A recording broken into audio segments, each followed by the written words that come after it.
Hello, Go Horrors and fellow Deadites. Welcome to Our Life in Horror. I'm Brendan. I'm Sam.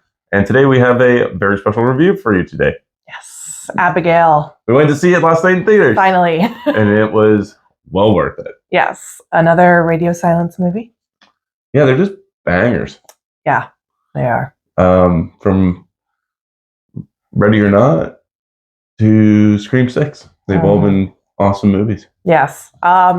Actually, funny you brought up Ready or Not, but we'll talk about that later. We're going to start with spoiler free. Okay. What did you think of this movie? I had a fucking blast. I think this movie is very entertaining. I wasn't bored throughout the hour and 49-minute runtime. It was long. But I didn't feel it. Yeah. It's very well shot. Great acting from everybody. I didn't think anybody was like too over the top. No, the cast is stacked. Like, you want to see this movie alone just for the cast. Yeah. Like Catherine Newton, Melissa Barrera, Angus Cloud, rest in peace. Yeah. Dan Stevens. Yeah. I'm trying to remember all the names. Oh, I just looked him up too. The guy that I really liked. Yeah, look it up quick. Yeah, I have it. Actually. I really liked him too. I was laughing my ass off the whole time at him. Kevin Curdan. Okay. Or Kevin Durand. Okay. Kevin Durand. You've seen this guy hundreds of times in other movies doing little. He's just always been a side actor, but like now I think he might his comedic timing in this movie is just fantastic. And can you look up the girl's name that plays the ballerina? Abigail. Abigail, yeah. Yeah, you want to talk about like a kid too? Not annoying. Alicia Weir? She fucking killed it. Yeah, she nailed it. Killed it. Every dance move she did, every expression. I don't want to give too much away, but like even in the beginning, like I was seriously like feeling for her, even though I knew going into this movie what she was. Killed it. She knows how to, like, the part she plays is very dynamic because she's supposed to be playing this little girl, but then she's also supposed to be playing this technically what would be a woman who's been alive for centuries at this point, right? And she does a great balancing act between those two. And you can tell when the child stops and when the adult is speaking to you. Yeah, definitely. Let's get into spoilers, though. Okay, so this is your spoiler warning. Yeah. We loved it. Go see this in theaters. You're going to have a great time. You will not be disappointed. Definitely. Spoilers. Spoilers. Okay, so the score. Fucking loved it. And I loved it because it's already a score in another movie. Oh. Yeah, so this is the original, like, 1930-something Dracula score.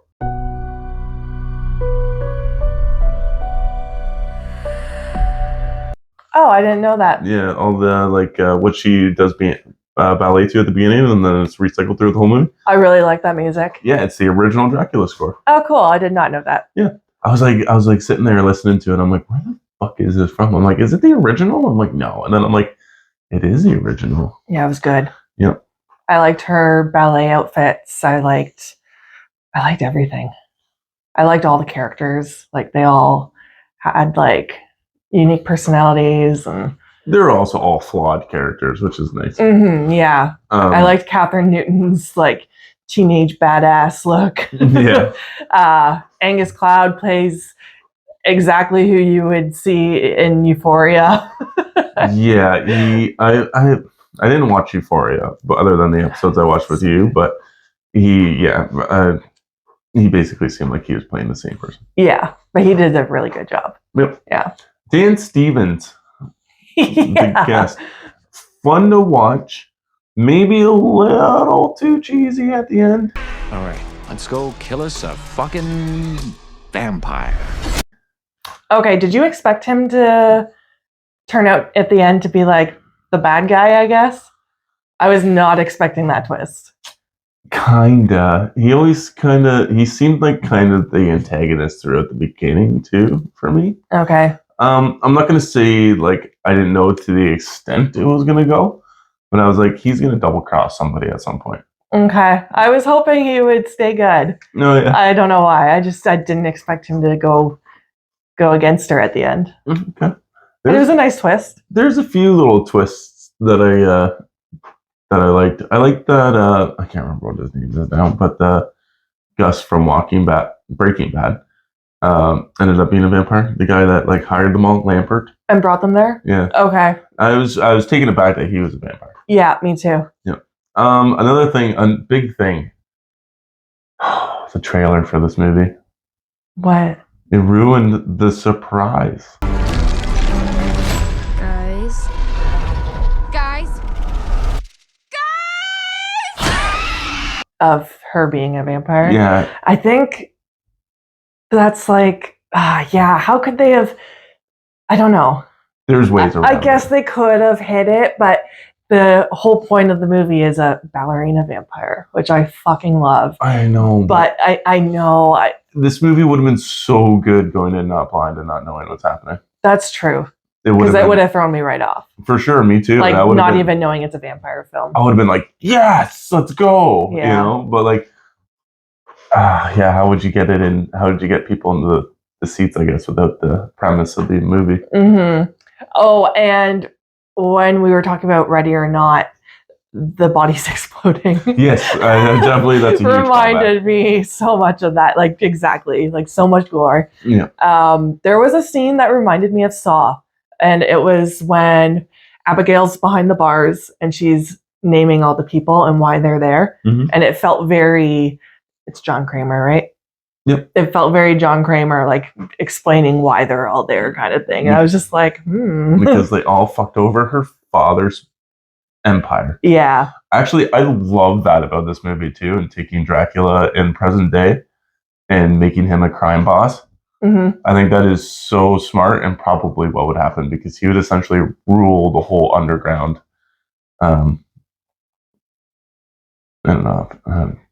underground, just everything, like from sex, drugs, money to bars, like everything. Yeah, I like that too. I also loved, we're kind of all over the map here. I really love the scene where Abigail is dancing with Angus Cloud's body, and he's got no head, and oh my god, she's just so good. Yeah. It was so good. Yeah. And Catherine Newton, when she turns vampire and she's dancing at the same time as Abigail. Oh, so good. The music and the choreography and everything was just on point. I agree. Actually, that scene where she does turn into a vampire, I was she's smoking, so it's neat, because the only thing essentially that can kill the vampires is sunlight in this movie. Oh, staking does too. Yes. Which I was surprised. I didn't think that was actually going to work. But when she's doing the whole dance with Abigail, she's smoking. Did you see the steam rising off her? Because there's little glimmers of sunlight that are like peering through, and I'm like, Marissa Barrera and Dan Stevens, why didn't you just rip open one of the window walls there? Like, it's just wood. Yeah. Holding it. Yeah. There are a couple little character things there that happen every once in a while where I'm like, that wasn't that good, but it's fine. It didn't like super take me out of the movie or anything. Yeah. Marissa Barrera as well. Melissa Barrera. Melissa, sorry. She does a great job. She does, yeah. I liked her whole character story, like how she's a junkie and she's got the son, and I liked her look. Yeah. I liked her hair and her makeup, and she looked good. Yeah. I also really liked when Abigail's hand went into the sun. And just exploded. And explodes, but then it starts growing back. Yeah. That was so nasty. It was cool. Yeah. There's a lot of things that they do with the vampire stuff. Like when, this is a big spoiler, but when Abigail first reveals herself and then like is about to bite Peter, and then Dan shoots her right in the face, and then she like just gets up and just like wipes the blood off. I was like, oh shit. Yeah. You guys better run. Yeah. And it took a while for her to transform, like show off who she is, because I kept waiting for it. And it was just that buildup. Like she was just this little girl that even I was like falling for. Yeah. And then it finally happens. And when it does, it's insane. I'd say it takes a solid 40 minutes. Yeah. At least before she turns into a vampire. Which works because this is a long movie, so. Yeah. There's also like some vampire on vampire, like violence near the end. And oh my God, I just laughed so hard about how this full-grown man essentially just throws around this little girl and just like beats the fuck out of her. Yeah. She was like flipping over and her back is creaking. And... well, when he like hits her so hard that she like flips over and then she like breaks her whole neck and back and falls over, I was just like, whoa. That would have been funny to watch them film that. Oh yeah. Like see how it's all done. Yeah. Yeah, but talking about like the bodies exploding, the first time it happens, I just fucking burst out laughing because it's so funny. I know. And that's like a callback to I'm gonna say that's a callback to the Lost Boys. Okay. I can understand the Ready or Not, but I think they might have gotten it maybe from there because in the Lost Boys, no two vampires ever go out the same way, but they do tend to explode quite a bit. Mm-hmm. Yeah. I even liked just the intro of this movie of them all like we don't really know what they're doing yet, and they're in the city, and it felt almost Scream 6 to me, like in the city. Yeah. Before they get to the house, and they're all I don't know. I liked the introduction of the characters and stuff. Yeah. I also wasn't sure how the storyline was going to go. I like when they injected her with that thing. I was like, is that going to turn her to a vampire? Is she already a vampire? Like that was stuff going through my mind. Oh, you think they might have created her? Yeah. Oh. Okay. When they injected her, like I knew it was to knock her out, but I was like, is this movie going to go in the direction that they just created her a vampire? Like, was that part of their task and they don't know it? Mm-hmm. But yeah, I wasn't sure. I was waiting for more subtle hints to the realization that this is Dracula's daughter. But like, you know, the gates when they drive up into the new mansion where the meetup is, there's dragons on there, but there's no D's. I thought that for sure there was going to be engraving a D. Okay. But Dracula's his insignia is usually the dragon. Oh, okay. Yeah. The house is really cool. Like I like how there's the statue of him and the daughter, and then just like when Angus Cloud has the lighter and he's looking at all the artwork. Yep. Yeah, it was really cool. All the details they put into the house. Do you think this movie's going to get a sequel and maybe we'll get some brides of Dracula? That would be fucking cool. Yeah. Yeah. What would they name it? Instead of Abigail, name it one of the brides' names. I don't know. Well, you have that House of Darkness movie with Justin Long that came out not that long ago, which is the same kind of premise. Mm-hmm. Which I actually enjoyed. Yeah, you did. Heavy dialogue, but it was good. Yeah. And then I think this incarnation of Dracula at the end was very good. I think he was fairly well acted. Mm-hmm. And that's such an easy role that you could totally just ham it the fuck up. But he played it pretty straight. Yeah. So overall, what would you rate this movie? We've only seen it once. Yeah, but I had such a good time last night. This is such a good movie to go see in a full theater of people. Mm-hmm. We had maybe 6 people in our theater. Yeah. And like I was talking to my buddy about it at work today, and he's like, is it like scary or whatever? I'm like, no, but it's so much fun. Mm-hmm. I'm like, it would have been like awesome to packed theater and everybody would have laughed and it would have been a really good time. There's a couple like pretty good couple scares and creepy moments, but like it's overall it's like a really entertaining film. It's just in the same tone as Ready or Not, essentially. Mm-hmm. And I give that movie super high regards. So I'm gonna have to give this one a low 100. Okay. I know I'm teetering between that and the full 100, but yeah. I think I'm just gonna go with the full 100.